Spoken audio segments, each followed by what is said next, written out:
We believe that Sarah died because he was a police officer. She would never have got into a stranger's car.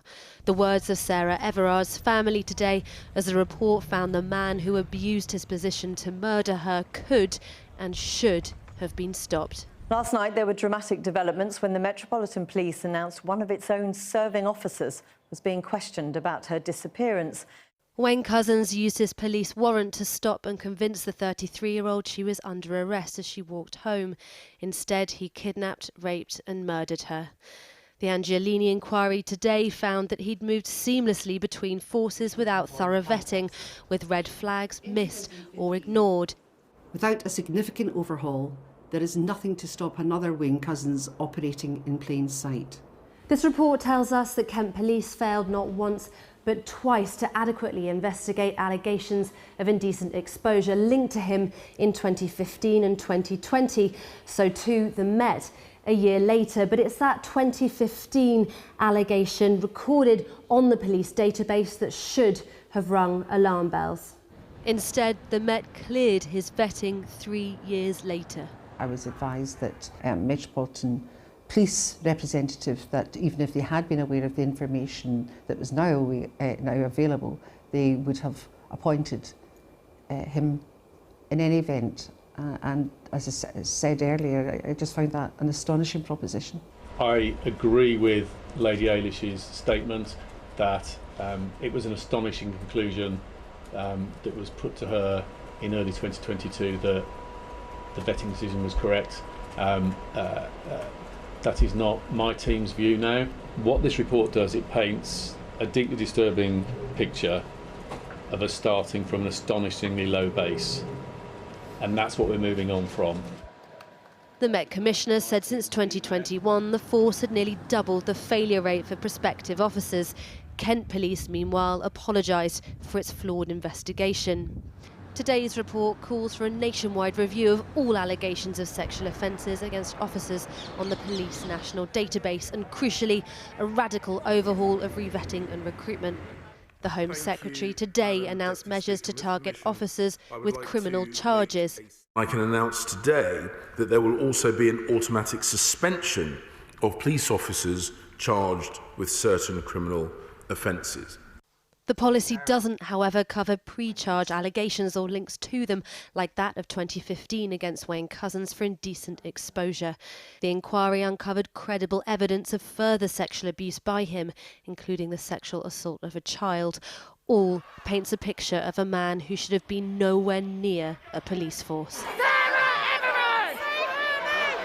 We no longer expect to see her, the Everard said today, but the desperate longing to have her with us pervades every part of our lives. Well, the Met Police Commissioner described the inquiry's findings as an urgent call to action for all of us in policing. Earlier, I sat down with the Shadow Home Secretary, Yvette Cooper, and asked her if she had confidence he will make the required changes. Well, I think the Met Commissioner has already introduced a whole series of reforms which are pursuing individual officers around standards, but this can't simply be about individual forces. That's why we must have much stronger, higher national standards, and I think it's urgent. The government's lack of urgency, I think, is unfathomable. You could be in power in a few months. Will you undertake today to back and fund those 16 recommendations in full? Well, we've just seen the recommendations just over an hour ago. We'll look at them as rapidly as possible, but I can tell you there are a whole series of those recommendations that should just now be implemented straight away. Even those with a price tag attached? I mean, will you be arguing with Rachel Reeves, the Shadow Chancellor, that, for example, a national vetting system, this is too important not to fund? Well, I think you would have national vetting standards. Mandatory vetting standards is about passing the legislation and it's about setting the standards. But this is what police forces should be doing already. I mean, look, these debates about women's safety, it feels like we have just been going round and round. It's like Groundhog Day. We keep having the same conversations and basic things are not changing. And, you know, all of us think about our experiences of walking home late at night or of our daughters walking home late at night. We shouldn't be still stuck having these same discussions about women's safety when there are practical things we could change. You're talking about funding domestic abuse specialists in 999 control rooms and dedicated rape courts, for example. Just two elements of your pledge to halve violence against women and girls. How are you going to fund all that?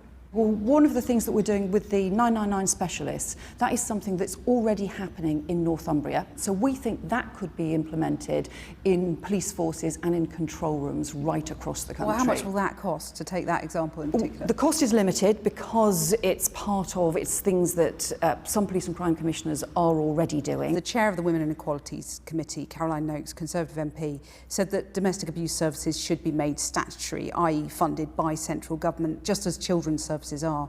Do you agree with that? Is that something you'd look at? We do need to make sure that support for victims is sustained and also make sure that there's early support and action from the police. So, for example, prosecutions of domestic abuse have halved. I mean, that is just shocking. They have halved. And so that means more perpetrators are getting off as well. So we need to make sure that funding is sustained. We will, of course, look at the best way to do that. That could be statutory funding. As you've said, we're being very clear about making sure anything that we set out is fully funded. All the measures we want to bring in show our determination to take action on this and to do so as fast as possible because women's lives are at risk. And I would say, if you have Jess Phillips is reading out the names of 100 women whose lives have been lost since last International Women's Day. If you had that many lives lost at a football match, there would be urgent action. There would be multiple statements in Parliament. There would be action taking place with the football clubs and so on. That's why we have to take this much more seriously, and that's why this is part of our mission. Yvette Cooper, thanks very much. Thank you. Well, Sarah Everard was not the only woman murdered by a man to be remembered today. As you heard there in the House of Commons, MP Jess Phillips read out a list of all the women killed by men in the last year. And she was watched in the public gallery by relatives of women murdered in previous years. I went to meet them.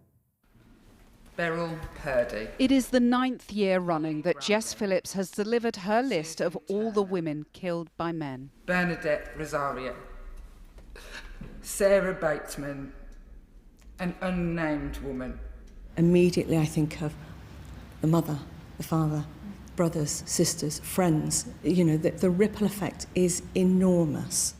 Julie Devi was among relatives from the organisation Killed Women who watched the roll call in Parliament after meeting Labour's Shadow Attorney General. Her daughter, Poppy Devi Waterhouse, was stabbed 49 times by her ex-boyfriend. But because he used a knife within their flat, the starting point for his sentence was 10 years less than if it had happened outside the home. Julie is campaigning for change. It's diminishing the lives, and it's insulting to my daughter. It's insulting to all the women's lives who've taken in this way when the murderer's starting tariff is so much lower. Jan Mustafa was missing for over a year before her body was discovered in the home of a convicted sex offender. Her family feel let down by police inaction. If they'd done their job properly, the girls would be alive today. The Met said Jan's death could not have been prevented or foreseen. I'm here campaigning for a future free from fear, securing people's life. That's what matters. Kaula Salim and her daughter Raneem Uday were stabbed to death by Raneem's ex-partner in 2018, despite Raneem calling 999 several times on the day she was murdered. Her aunt, Noor, wants police to take such situations more seriously. She was told to go and get her own protection. Even when she did that, it did not reach to the police. And even she tried to explain, they did not come out to help her. The women draw strength from each other, but reliving their grief and seeing so little change from year to year takes its toll. You can't help but feel a little bit let down and upset because you sort of think, I sat here last year and I was hoping for less names to be read out. Labour has promised to pass Raneem's law, named after Noor's niece, to require police to respond faster to reports of domestic violence. But the women are impatient for action now.